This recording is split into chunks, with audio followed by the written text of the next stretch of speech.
प्रभु यीशु मसीह के पवित्र नाम में आप सबको सलाम।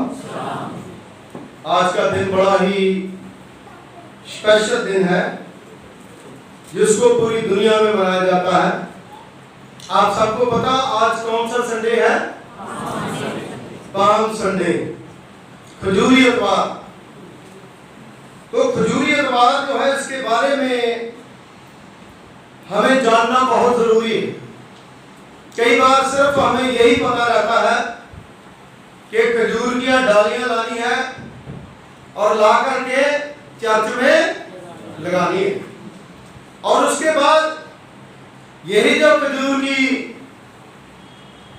क्रॉस बना करके छोटी उसको घर में लेकर के जाना है, और उसके बाद फिर से उस क्रूस को जला करके फिर रात का बुधवार आएगा तो उसको माथे पर लगाना है। तो पिक्चर खत्म। यही है।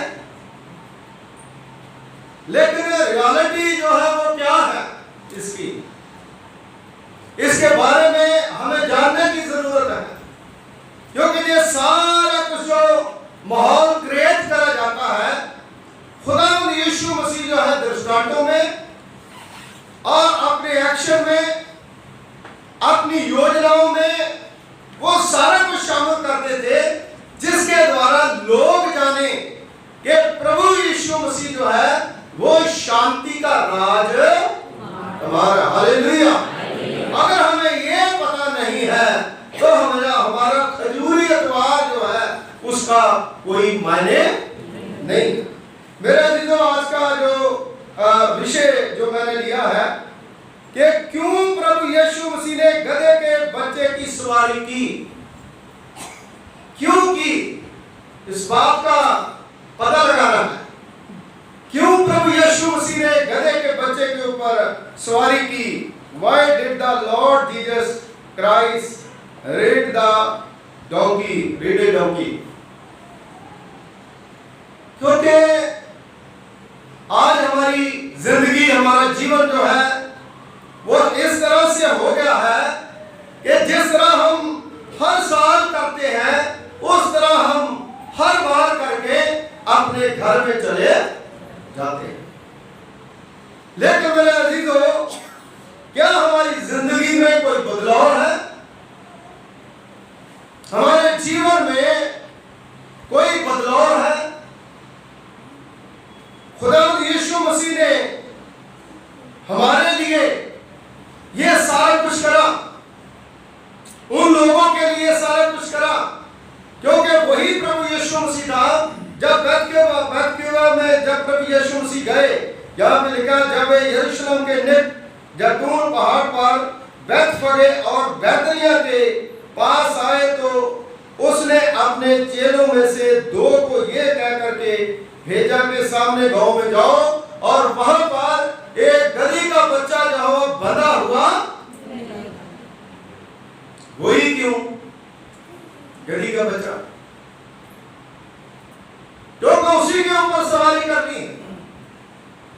मेरे मित्रों, ये बैतनिय्याह वही जगह है जहां पर प्रभु यीशु मसीह का लोग विरोध करते थे। पहली बार प्रभु यीशु मसीह का विरोध करा, दूसरी बार प्रभु यीशु मसीह के ऊपर पत्थर बरसाए। क्यों? क्योंकि यीशु मसीह मंदिर में जाकर के मंदिर की सफाई करता है। उसने कहा मेरा घर जो है वो प्रार्थना का घर है, ये डाकुओं की खो, यहां पर लड़ाई झगड़ा वर्जित है, यहां पर वर्शिप और वर्शिप है, यहां पर प्रार्थना और प्रार्थना है। वो सारी चीजें प्रभु यीशु मसीह के साथ घटती थी, और फिर भी खुदावंद यीशु मसीह ने ये चीजें करी। और कब करी? उससे पहले प्रभु यीशु मसीह ने लाजर मुर्दा जिंदा करा था। लाजर को मुर्दों में से लोगों के अंदर जो है वो लालच आ गया है ना। ये यीशु मसीह मुर्दों को जिंदा करता है, प्रभु यीशु मसीह बीमारियों को जगा करता है, प्रभु यीशु मसीह कोड़ियों को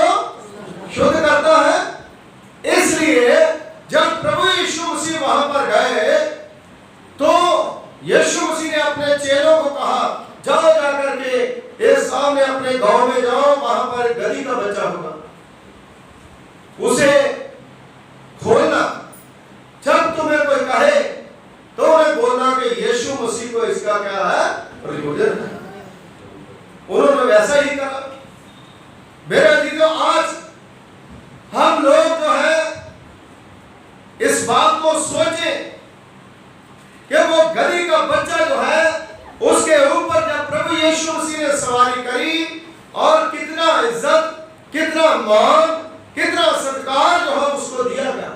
क्योंकि जब राजा लोग उस समय आते थे, घोड़े रथों के ऊपर आते थे, बड़ी बड़ी पावर जो है वो दिखाते थे, और लोगों को लड़ाई के लिए उकसाते थे, लड़ाई करने के लिए आते थे। और उस समय जो गधे के बच्चे के ऊपर सवार होके आता था, वो शांति का प्रतीक माना।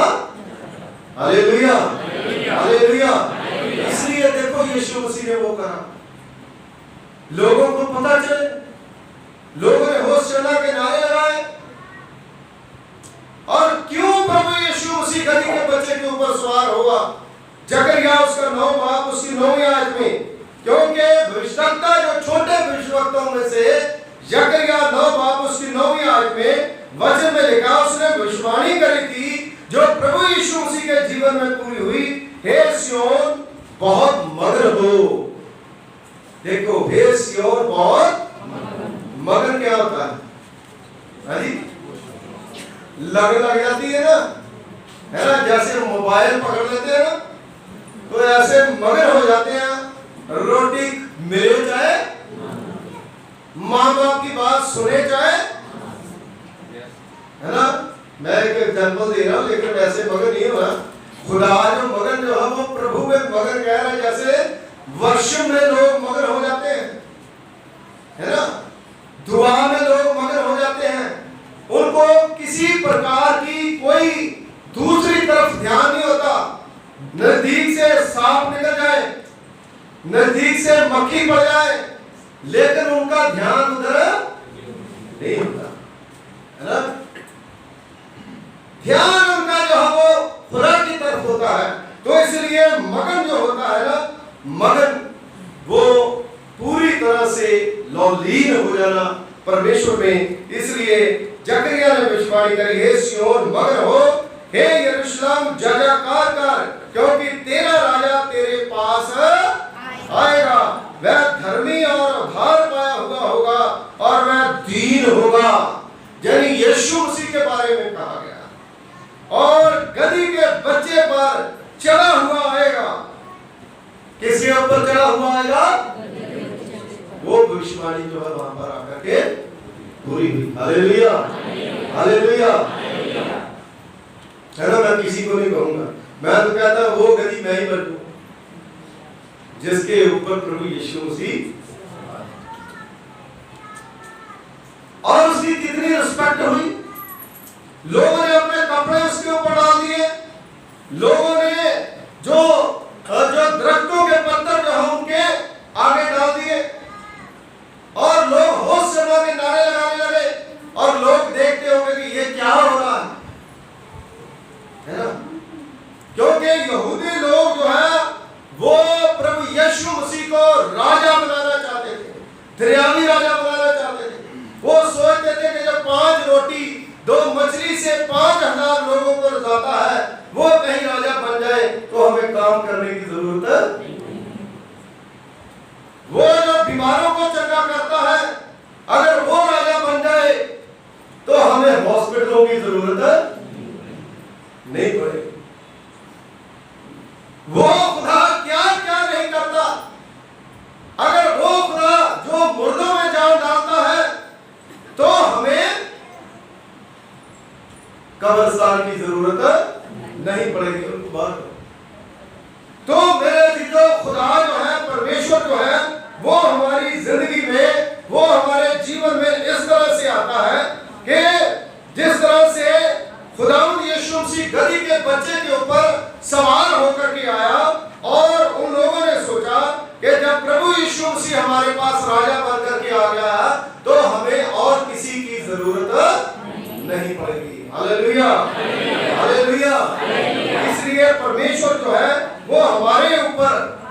हमारे जीवनों के ऊपर राज करना चाहता है, हमारी जिंदगी में वो आना चाहता है, हमारे ऊपर सवारी करना चाहता है।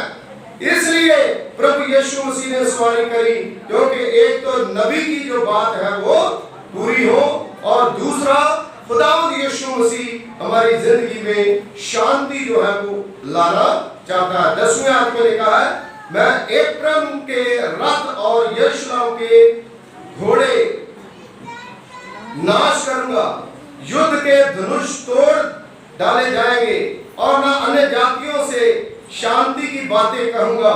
वह समुद्र से समुद्र तक और महानद से पृथ्वी के दूर दूर के देशों तक प्रभुता करेगा। हालेलुया। आज कर नहीं रहा मसीह, है ना, उसकी प्रभुता यशायाह नबी ने भी कहा था,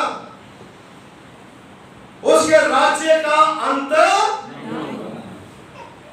उसका राज्य शांति का राज। तो मेरे अजीजों, ये कारण था कि प्रभु यीशु मसीह ने उस गधे के बच्चे के ऊपर सवारी जो है वो की।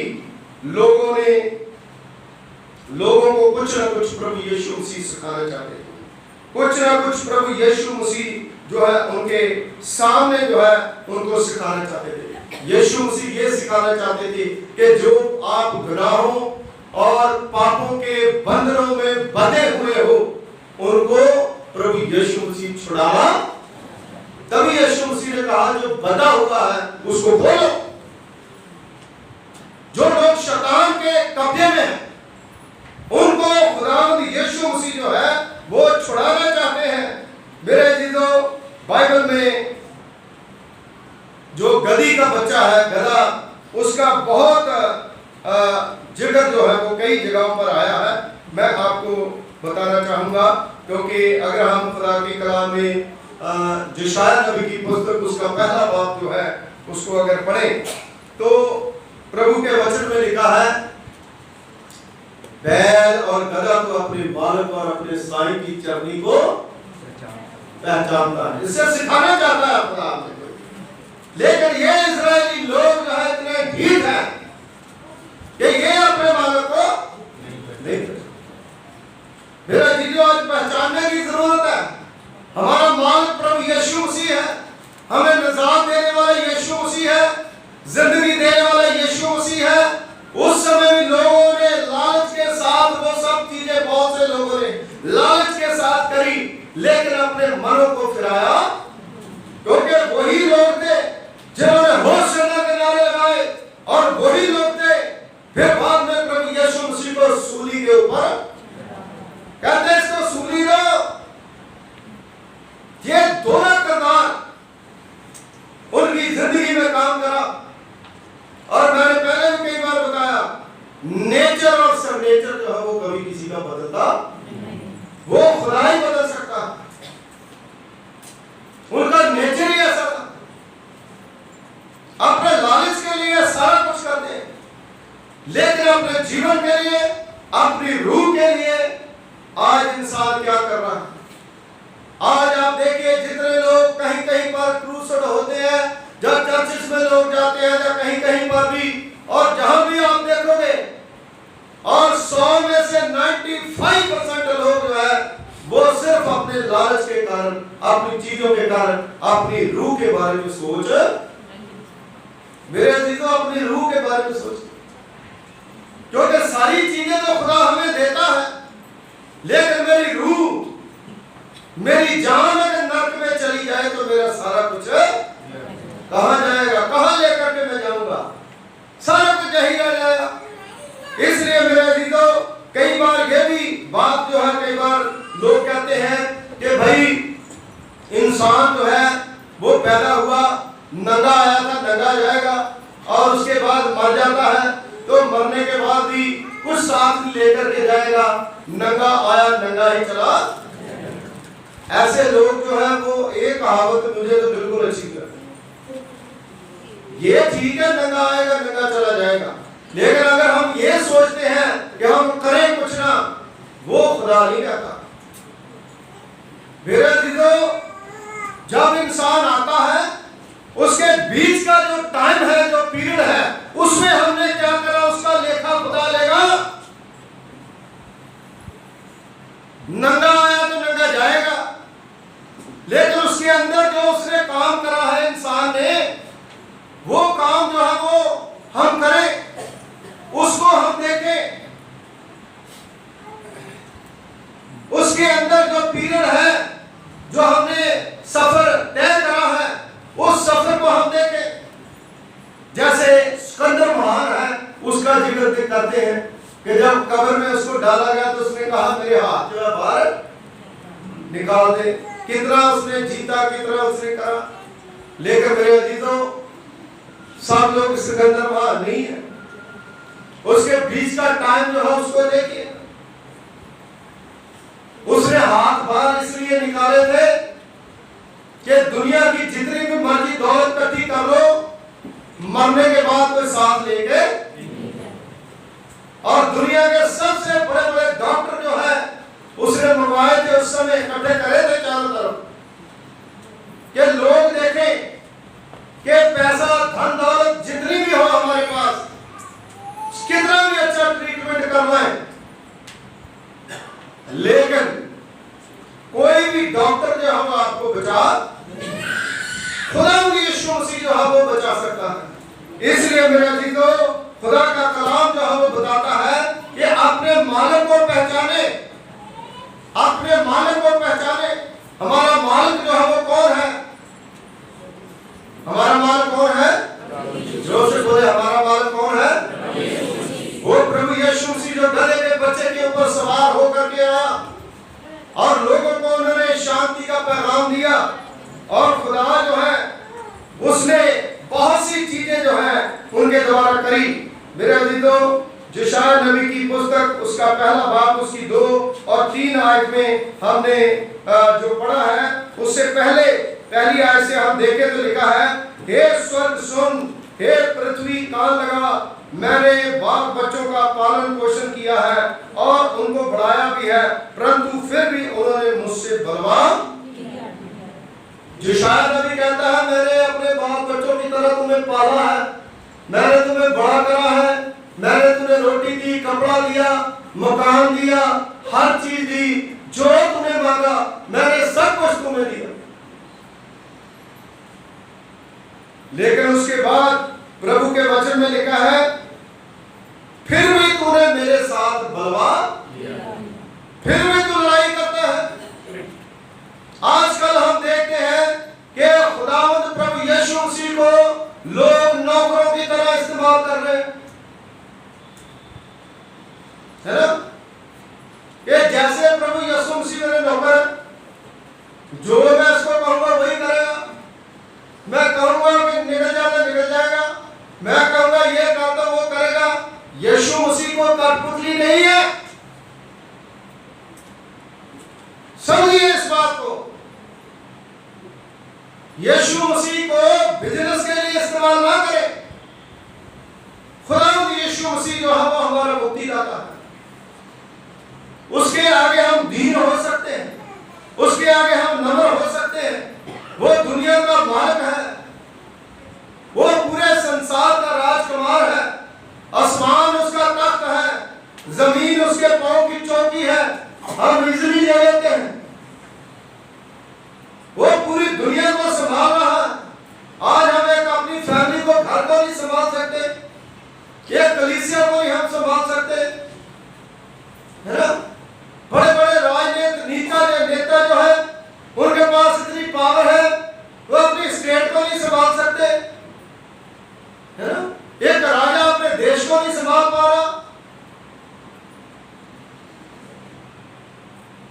लेकिन प्रभु यीशु मसीह जो है वो सब कुछ करने की ताकत है।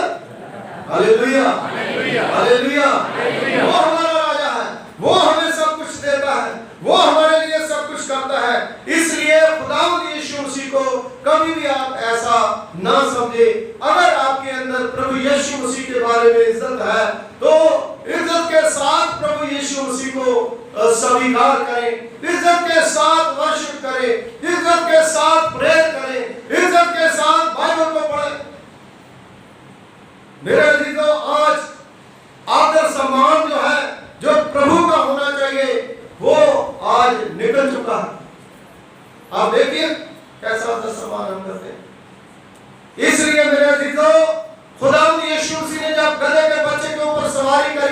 लोगों ने कितना भारी तौर पर आदर सम्मान जो है वो करा, और उसके बाद असली आदर सम्मान उन्होंने कब करा, जब उसको पत्थर मारे, लोग चपेड़े मारे, क्रूस पर चढ़ा रहे।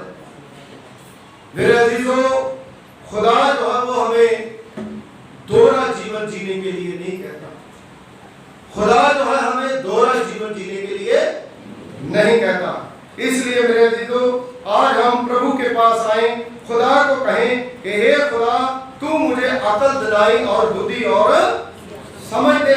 मैं एक चीज जो है आपको और बताऊंगा गधे के बारे में, है ना।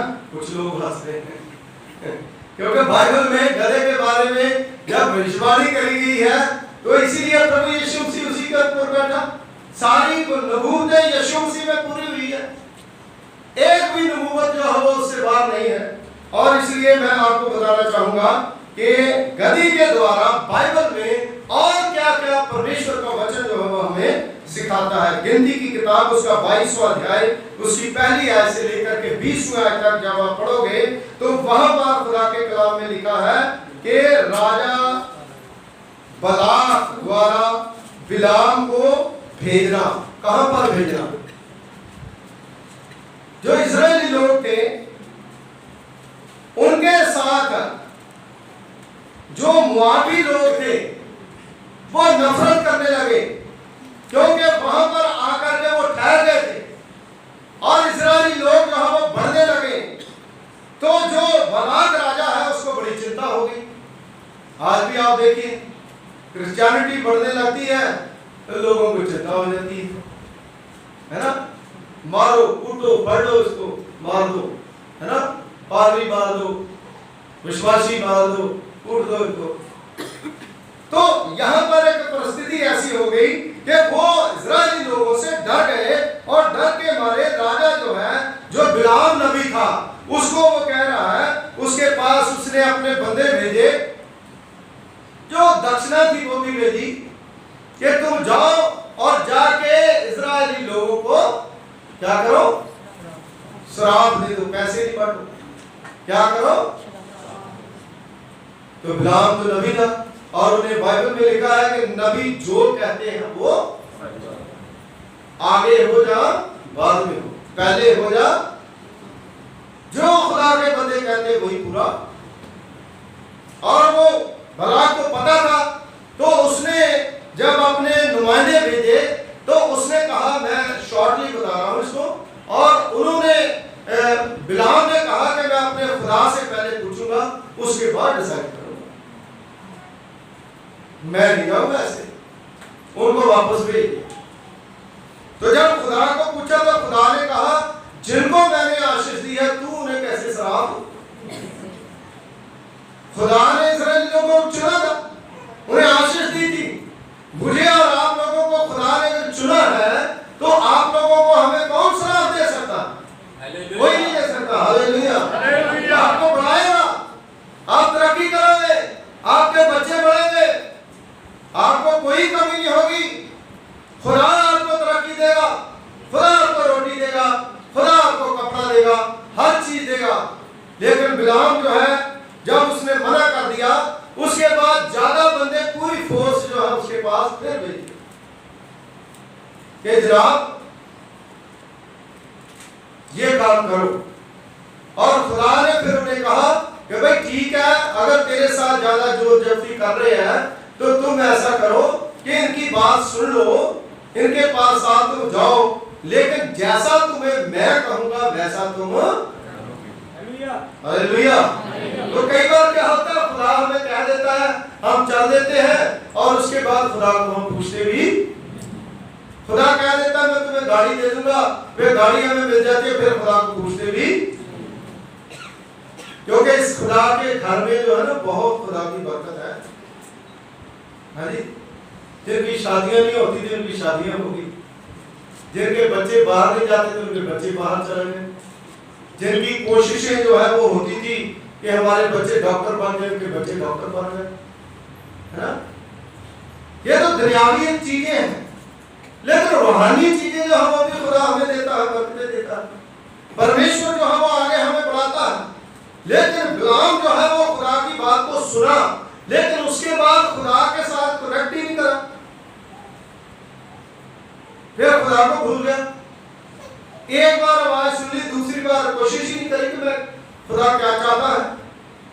और जब वो चल दिया तो प्रभु का वचन जो है, खुदा का कलाम जो हमें बताता है कि जब गधे के ऊपर सवारी करके वो नबी जो है वो चला, तो तीसरे पद में प्रभु के वचन में लिखा है, ये मोआब ये देखता था कि इजराइल बहुत बढ़ गए हैं, लोगों से वो अत्यंत डर गए, इसलिए इजरायली लोग जो है वो उनके बढ़ने के द्वारा व्याकुल हो गया।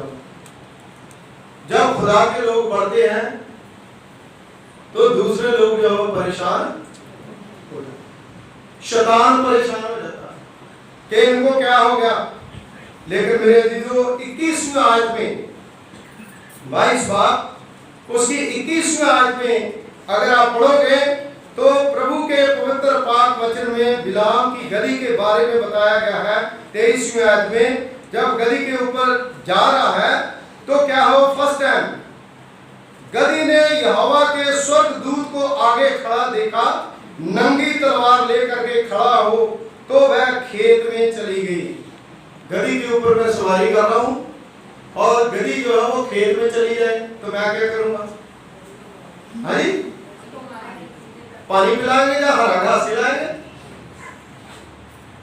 उसकी पिटाई करने लगा। लेकिन देखिए कि नबी जो है वो अंधा हो गया, खुदा का बंदा जो है उसको दिखाई नहीं दे रहा, लेकिन एक गदही जो है उसको वो खुदा का स्वर्गदूत जो है वो दिखाई दे रहा है। वो खेतों में चली गई गदही, उसको मारने लगा, तो गदही तो बेचारी बोली, गदही बोल नहीं सकती क्योंकि गदही जो है उसको स्वर्गदूत दिखाई दे रहा है, लेकिन जो बिलाम है उसको स्वर्गदूत दिखाई नहीं दे रहा। फिर दूसरी बार 24वें आयत में पढ़ोगे तो लिखा, तब यहोवा का स्वर्गदूत दाख की बारियों के बीच में से उसे मिला। दाख की 2 बारियां थी, उसके बीच में से निकला, तो जिससे दोनों और बारी की दीवार थी, और वहां पर खड़ा हुआ। तो गदही ने क्या करा, वो दीवार के साथ, क्योंकि उसको फिर दिखाई दे रहा स्वर्गदूत। अरे आज इंसान को तो स्वर्गदूत दिखाई नहीं देते, हाँ जी, लेकिन जानवर जो है वो, पशु जो है वो उनको दिखाई दे रहे हैं। हाँ जी, कई बार आपने देखा पक्षी जो है वो भी प्रभु की महिमा करते हैं, सुबह प्रभु का नाम लेते हैं, खुदा का शुक्र करते हैं। लेकिन इंसान जो है वो खुदा का, इंसान को पता नहीं चला। तो मेरे अजीजों फिर क्या हुआ, जब दीवार के साथ सट गई तो बिलाम नबी जो है उसके चोट भी लगी होगी, फिर उतरा, फिर उसकी गदही की पिटाई करी। और उसके बाद तीसरी बार जो है क्या हुआ, गदही जो है स्वर्गदूत को देख करके बैठी गई नीचे, कहती जाओ मैं नहीं चाहता, तुम्हें दिखाई नहीं दे। और उसके बाद तो फिर हद कर दी उसने, क्या करा, लाठी ले ली, लाठी लेके उसकी पिटाई करनी शुरू कर। जब किसी को कोई लाठी लेके मारेगा तो उसके बाद क्या होगा, फिर तो वो जवान। तो यहोवा परमेश्वर ने गदही के मुंह में जुबान दे दी, वो हमारी तरफ बोलने लगी। हालेलुया, वो बोलने लगी और कहने लगी, ये नबी जी, मैं तेरी कितनी वफादार रही, जब से मैं तेरे पास हूं, तू कहीं भी लेकर के जाता, मैं कभी बैठी, मैंने कभी धोखा दिया तुम्हें। अब जब खुदा का स्वर्गदूत है तुम्हें दिखाई नहीं दे रहा, तो उसी समय बिलाम की आंखें जो है खुदा ने खोल दी और उसे स्वर्गदूत दिखाई। मान लो मैं यहाँ पर खड़ा हूँ, गौर करना है ना, तो आपको लगे ये पादरी साहब नहीं है, जिनको कोई पता नहीं क्या शैतान बोलता है। लेकिन अगर आप ऐसा सोचोगे तो कोई होगा, लेकिन अगर आप सोचोगे कि ये खुदा का बंदा है, ये परमेश्वर का वचन दे रहा है, तो वैसे ही ख्याल जो है आपके मन में, बिलाम जो है उसके मन में ख्याल गलत थे, वो हर चीज को शक के दायरे में देखना शुरू कर दिया, इसलिए उसकी आत्मिक आंखें तो बंद हो गई और शैतानी आंखें जो है उसकी खुल गई। फिर जो है गधी के द्वारा देखो उसकी शैतानी आंखें बंद हुई और आत्मिक आंखें जो है वो खुल गई। हालेलुया। जब खुल गई तो गधी जो है वो बोलने लगी और कहने लगी, मैंने कभी तुम्हें धोखा। इसीलिए यशायाह नबी ने कहा, बैल और गधी अपने मालिक को या अपनी उसकी चर्नी को पहचानती है, लेकिन इस्राएल जो है बेचार। हालेलुया। बिलाम को खुदा ने ये कहा कि जिसको मैंने आशीष दी है उसको तू श्राप, तुम्हें पूछना चाहिए। आज खुदा को लोग पूछते नहीं है, कोई भी हो, खुदा को पूछना बहुत जरूरी है। बिलाम ने सोचा कि खुदा मेरी कठपुतली है, जो मैं करूंगा वही होगा, लेकिन वो भूल गया कि खुदा खुदा ही है। नबी जो है वो खुदा की बराबरी कोई नहीं कर सकता। इसलिए मेरे अजीजों, परमेश्वर जो है वो हमें इसलिए गधी के बच्चे के ऊपर सवारी का दृश्य दिखाता है, ताकि हमारे अंदर जो है वो दीनता पैदा हो। जब हम अपना जीवन खुदा को देंगे, खुदा हमारे जीवन में आएगा, तो परमेश्वर हमें आशीष देगा, खुदा हमें बरकत देगा, खुदा हमारे जीवन में आएगा, परमेश्वर हमारी जिंदगी में अपनी आशीष देगा। इसलिए मेरे अजीजों, ये जरूरी है कि हम लोग जो हैं इस बात को सोचें कि एक जो जानवर है, जो पक्षी है, वो खुदा की बात मानते हैं, वो खुदा के कहने पर बोलते हैं, तो हम भी प्रभु के कहने पर सब कुछ करें, खुदा की इच्छा को जानने की कोशिश करें। हम सब लोग जो है ना कई बार अपनी इच्छाओं को आगे रखते हैं, कभी नहीं जाने कि खुदा की इच्छा हमारे जीवन के प्रति। बिलाम नबी ने ये भूल गया कि खुदा की इच्छा मेरे जीवन में क्या है। मेरे अजीजों, खुदा जो है वो पूरी तरह से हमें सुरक्षा प्रदान करते हैं। इसलिए हमने ये विषय चुना था, क्यों प्रभु यीशु मसीह ने गधे के बच्चे के ऊपर सवारी करी, क्योंकि जकरिया 9:9 में जो भविष्यवाणियां थी वो प्रभु यीशु मसीह ने पूरी हुई। प्रभु यीशु मसीह हमें शांति देना चाहता है, प्रभु यीशु मसीह हमें छुटकारा देना चाहता है, प्रभु यीशु मसीह चाहता है कि तुम दीन बनो। मत्ती की इंजील उसके 5वें बाब में लिखा, धन्य है वो जो मन के वो स्वर्ग के राज्य को। इसलिए मेरे अजीजों, खजूरी अतवार का सिर्फ खजूराई डालियां जो है नहीं है, इसका बहुत बड़ा मतलब है जो धर्म ज्ञान शिक्षा खुदावंद यीशु मसीह अपने जीवन के द्वारा हमें देता है, उसको हम लें। और एक माहौल जो है यीशु मसीह ने क्रिएट करा, वही माहौल जो है आज चर्च में अगर क्रिएट होगा, आपके घरों में क्रिएट होगा, आपके जीवन में क्रिएट होगा, आपके बच्चों में क्रिएट होगा, तो खुदा जो है जरूर आपकी जिंदगी में तरक्की आशीष देगा। कोई आपकी आशीष को रोक नहीं सकता, कोई आपकी बरकत को रोक नहीं सकता। आप कहीं पर आपको जाने की जरूरत नहीं है, आप प्रभु के पास आए, खुदा के पास आए और खुदा की आशीष को पाएं। दुआ करें। खुदावंद हमारे अनुग्रहकारी पिता, तेरा धन्यवाद करते हैं, तेरा शुक्रिया अदा करते हैं। आप अनुग्रहकारी पिता हैं, दयावान परमेश्वर हैं। आपकी दया, आपकी कृपा खुदावंद बहुत बड़ी है।